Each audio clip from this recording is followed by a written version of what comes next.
So it turns out that all types of non-electromagnetic wave require particles interacting with each other in order for them to propagate.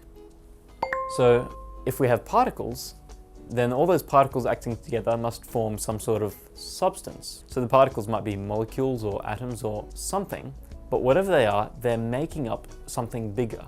And we call that bigger thing the medium.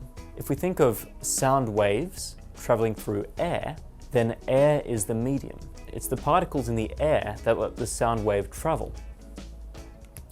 So some media, which is of course the plural of medium, that we see carrying waves might be the air or water or even a string if we're doing a science experiment to demonstrate waves.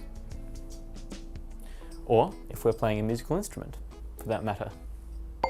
Now when an object vibrates in a medium, it causes a disturbance. We can see that in this series of diagrams over here. A cork has been dropped into some water and caused a disturbance in the water. Now that disturbance will actually travel away from the object. We can see that the vibrations caused by this cork are spreading outwards. As they do this, they're taking energy from the cork's vibration and carrying it away from the cork. And that means that we have energy being transferred without matter being transferred, hence a wave. So if we look at, once again, our example of a falling cork, it will produce ripples in the water. So these ripples are a form of wave. If we look at the water in the ripple itself, if we could look at the atomic scale and look at the water molecules, we would notice them only moving up and down as the ripple passed, without actually moving in the same direction as the ripple.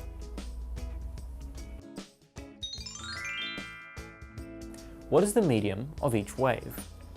A sound wave traveling across a room. So what particles are carrying the vibrations of a sound wave? Well, it turns out that it's the air. So air is the medium for the sound wave. This is why in space, for example, no one can hear you scream. Part B. What is the medium of ripples spreading out in a pond? So in this case, we're not spreading through air, we're spreading through water. So our answer here is water for the medium. Finally, what is the medium of a Mexican wave at a sports game, for example? Now it turns out that a Mexican wave isn't really a proper wave because we're not carrying energy through the crowd. However, we are still seeing repeated vibrations, right? Or repeated people raising their hands. And so in this case, the medium through which a Mexican wave travels would be the people who are putting their hands up.